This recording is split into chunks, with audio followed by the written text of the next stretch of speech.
және де мен сексологпын. Бүгінгі тақырып жыныстық сауаттылықта мүлдем қолданылмайтын сөздер. Қазіргі кезде Instagram дайректке, YouTube парақшамда комментарий пікірлер қалдырғанда байқағаным, көбісі сұрақ қоюды білмейді. Қалай сұрақ қою, қалай жазу керектігін білмейді. Оны мен барлығы деп айта алмаймын, бірақ кейбір кісілер өте жағымсыз, өте бір дөрекі сөздерді айтады.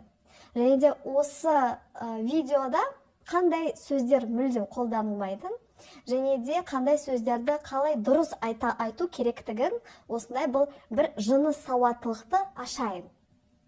Ол неге? Бұл неге? Бұндай сөздерді айтқанда құлаққа өте жағымсыз, өте дөрекі естіледі. Бұндай сөздерді айтқанда бір әдепсіздік білінеді, және де осындай бір жыныс сауаттылығы жоқ екенін білдіреді.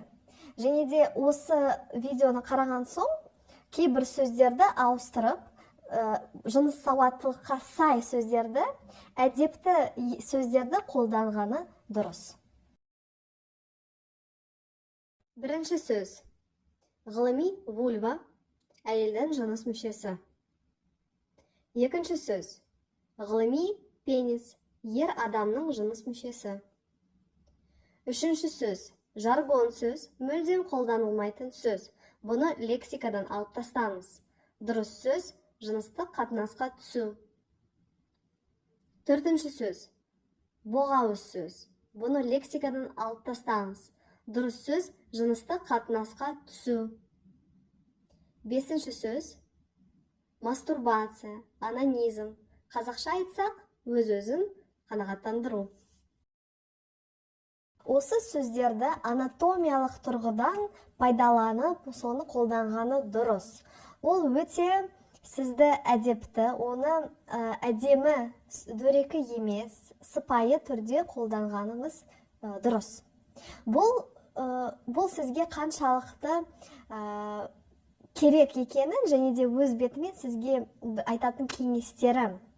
Біріншіден, осындай сіз дұрыс сөздерді қолдансаңыз, бұл сіздің жыныстық сауаттылығыңыз бар, сауатты екеніңізді білдіреді.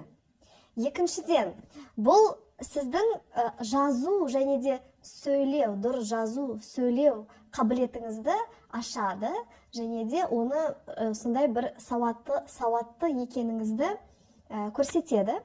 Және де үшінші кеңесім, бұл үстінде көрсетілген әдепсіз, дөрекі сөздерді мүлдем сіздің сөздік қорынан алып тастаңыз, және де сіз достарыңызбен болсын, бір өте арнай бір маған да жазатын кісілер, мысалы маман ретінде, осындай сөздерді мүлдем алып тастаңыз.